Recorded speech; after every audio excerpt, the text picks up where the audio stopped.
You think a VPN makes you invisible online? You're not alone in thinking this. Millions of people use VPNs with the belief that the VPN creates a wall between their online activity and anyone trying to identify them.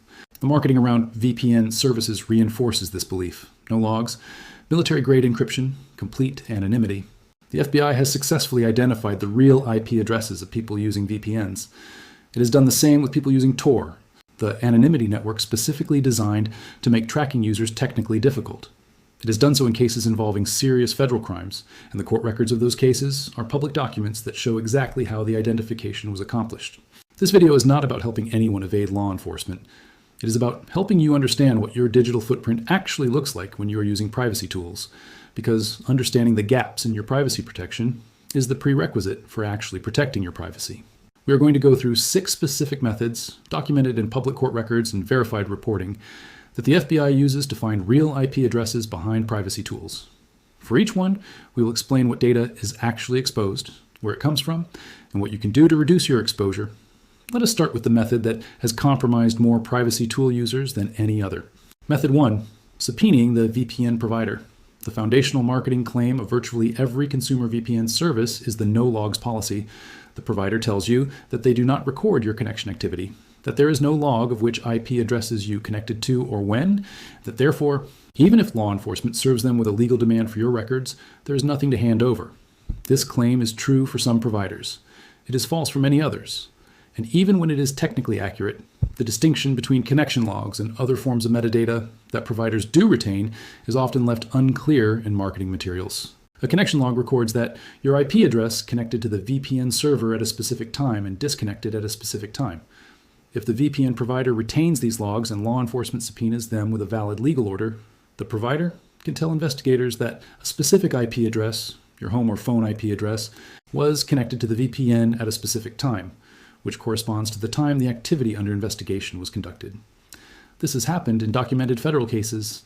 The outcome depends entirely on whether the provider actually does not retain logs, which is not the same as whether the provider claims not to retain logs. In 2011, a privacy-focused VPN provider called Hide My Ass cooperated with an FBI investigation and provided connection logs that identified a member of the hacking group LulzSec. The provider had marketed itself as privacy protective. The logs existed and were handed over in response to a UK court order. The lesson from documented cases is that the no logs claim cannot be verified by the user before a crisis, and that marketing language about privacy should be evaluated against independent audits and the provider's legal jurisdiction, rather than taken at face value. What you can do, choose VPN providers that have undergone independent third-party technical audits of their no logs claims, not just policy statements. Look for providers based in jurisdictions outside the 14 Eyes intelligence sharing agreement, where legal demands from U.S. law enforcement are harder to enforce. Understand that even truly no-logs providers have metadata that may expose usage patterns, including the fact that you connected to a VPN at all.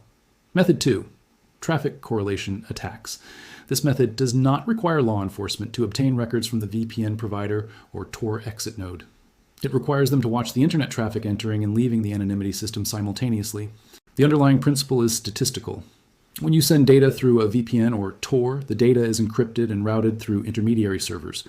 Someone watching the connection between your device and the VPN server sees encrypted traffic going to the VPN. Someone watching the connection between the VPN server and the destination website sees encrypted traffic coming from the VPN. If law enforcement can watch both ends of the connection simultaneously, they can correlate the traffic patterns even without being able to decrypt the content. The timing of your packets entering the VPN and packets leaving the VPN toward the destination, the volume of data, the packet timing signatures, these patterns are detectable even in encrypted traffic. Traffic correlation against Tor is academically well documented. Tor was designed to resist traffic analysis, but the design relies on assumptions about how much of the network an adversary can observe. A sophisticated adversary that can observe traffic at internet exchange points and large network providers can observe a significant fraction of internet traffic globally. The NSA's documented capabilities, revealed in part through the Snowden disclosures, include large-scale internet traffic collection at key network points. An agency with visibility into significant portions of internet infrastructure can conduct traffic correlation analysis against Tor users. Traffic correlation against VPNs is simpler because VPNs typically involve only one intermediary server rather than Tor's 3. An observer watching both your internet connection and the VPN server's outbound connections can identify your activity at the destination through timing and volume correlation without needing the VPN provider's cooperation. What you can do? Traffic correlation resistance requires creating confusion in the timing and volume patterns that make correlation possible. Using Tor over a VPN, which adds an additional layer, makes correlation harder but not impossible. Avoiding activities that create distinctive traffic patterns, such as large file transfers that produce unique volume signatures, reduces correlation risk. The most important practical implication is that traffic correlation is a sophisticated capability that is typically deployed against high-priority investigation targets, not used as a general surveillance tool against every VPN user. Method 3, network investigative techniques. The FBI has used what it calls network investigative techniques, or NITs, in federal investigations. What NITs actually are, described in the court documents where their use has been disclosed, is exploit code. In plain language, the FBI has deployed malware against investigation targets. The most extensively documented deployment of this technique was Operation Playpen in 2014 and 2015. The FBI identified and took control of a hidden service on Tor, a child exploitation site.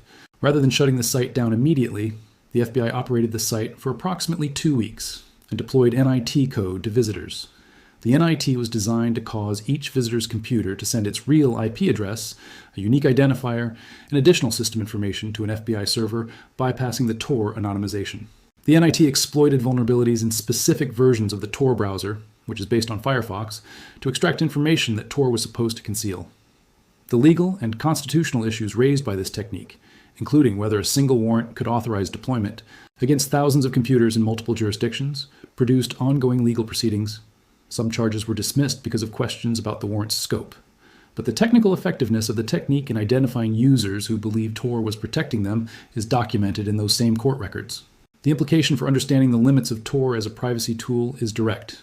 If the service you are accessing is itself compromised by law enforcement, or if law enforcement can position themselves to serve you content when you connect to a site, they can potentially deploy exploit code that bypasses your anonymization tool by exploiting vulnerabilities in the software you are using to connect. What you can do, keeping browser software and operating system software fully updated, is the most important mitigation against NIT-style attacks, because these attacks exploit known vulnerabilities in outdated software. Using the current version of the Tor browser bundle rather than older versions, and keeping it updated, closes the specific vulnerability classes that have been exploited in documented NIT deployments. Disabling JavaScript in the Tor browser reduces the attack surface for browser exploits significantly, at the cost of some functionality on websites that require JavaScript. Method 4, the honeypot and the login. This method is the simplest of the 6, and the one that depends least on technical sophistication. If someone is conducting activity that they want to keep anonymous, the technical anonymity tools they use are only as effective as their discipline in not linking that anonymous activity to their real identity. In the Silk Road investigation, the FBI identified Ross Ulbricht partly through a combination of technical investigation and the specific error of using an identifiable username in public forums that was linked to both his anonymous market activity and to his real-world identity. A post on a public forum using the username that appeared elsewhere in connection with Silk Road mentioned a real email address. This is identity reuse, using the same username, the same writing style, the same behavioral patterns, or the same account credentials across contexts that are supposed to be separate. Allows investigators to link anonymous activity to real identity without defeating any technical privacy measure. Law enforcement investigations of online anonymity cases routinely look for exactly these behavioral connections. OSINT, Open Source Intelligence Investigation, involves searching public records, social media, forum posts, and other openly available information to identify patterns that link multiple online identities, or link online identities to real-world people.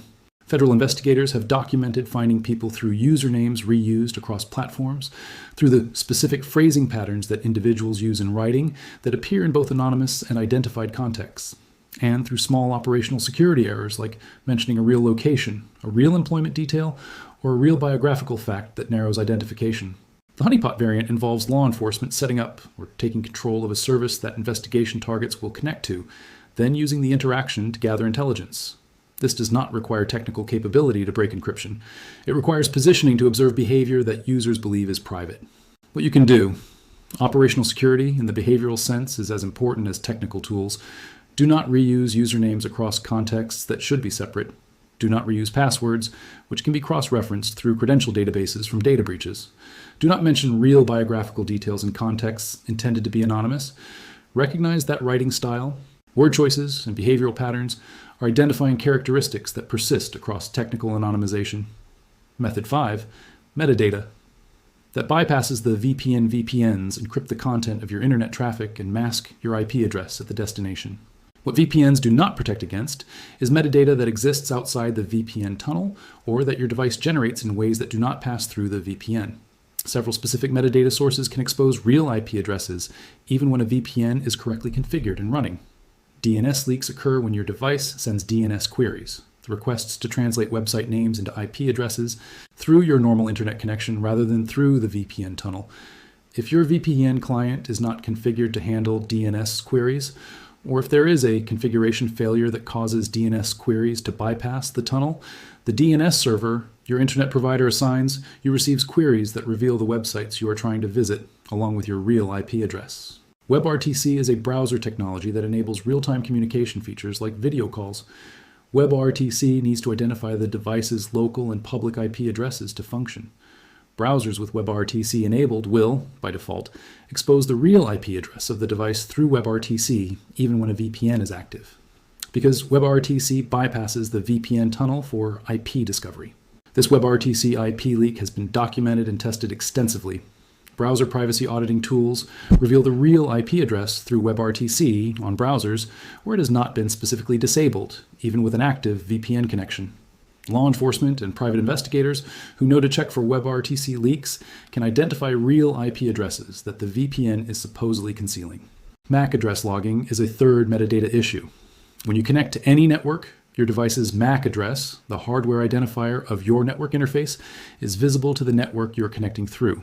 If an investigation can access the network logs of the Wi-Fi network you connected to when conducting the activity under investigation, the MAC address in those logs identifies your specific device, regardless of what VPN was active on that connection.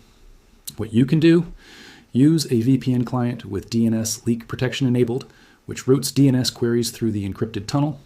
Disable WebRTC in your browser settings, or use a browser extension specifically designed to prevent WebRTC IP leaks.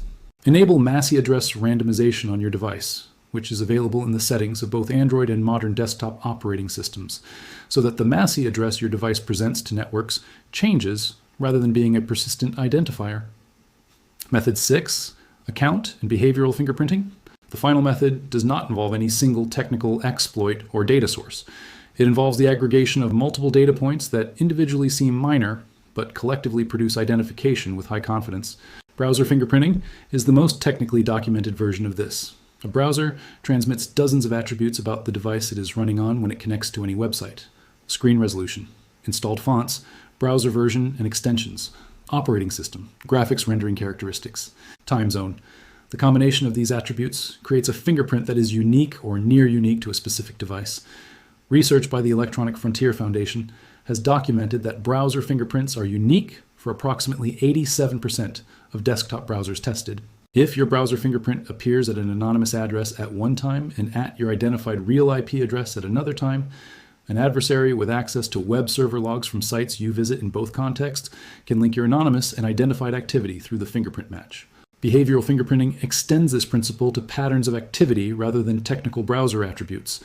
The times of day you are active online, the websites you visit consistently, the topics you research, the apps you use, and in what sequence. These behavioral patterns persist across VPN connections and are detectable in aggregate data, particularly for companies with large-scale visibility into internet activity. In federal investigations, behavioral analysis combined with technical investigation has been used to narrow identification when technical methods alone were not sufficient. The combination of a distinctive browser fingerprint, a consistent activity time pattern, and an operational security error produced identification in documented cases where the technical anonymization tools the subject was using did not fail in isolation. What you can do? Using Tor browser specifically addresses browser fingerprinting by standardizing the browser characteristics that all Tor browser users present, reducing the uniqueness of any individual fingerprint. Avoiding the simultaneous use of anonymous and identified sessions on the same device eliminates the risk of fingerprint correlation between contexts. Using different devices for activities that you want to keep separated is the most reliable behavioral separation method. The 6 methods documented here range from the technically sophisticated traffic correlation and NIT deployment to the entirely behavioral, identity reuse, and operational security errors. The consistent finding across the public court records of federal cases involving anonymity tool users is that the human factor is as significant as any technical vulnerability. Cases where Tor or VPN traffic could not be technically cracked have still produced identifications through username reuse, writing pattern analysis, real-world detail disclosure, and other behavioral errors. The sophisticated technical tools that law enforcement has available are typically deployed in high-priority investigations against targets whose anonymization has not already been broken by simpler means. The simple means, OSINT investigation of behavioral patterns, cross-referencing of usernames and writing styles, examination of the gaps where people forgot to route their traffic through their privacy tools, are the first line of investigation because they are cheaper, faster, and often sufficient. Understanding both the technical methods and the behavioral vulnerabilities is the foundation of actually effective privacy practice, rather than the false confidence that comes from using privacy tools without understanding their limitations. VPNs are useful. Tor is useful. The specific properties they provide are real. The gaps in those properties, documented in public court records and academic research, are equally real. The combination of good technical tools used correctly and disciplined operational security behavior produces meaningfully better privacy than either alone. And the combination of neither is not privacy. It is an assumption of privacy that the evidence does not support.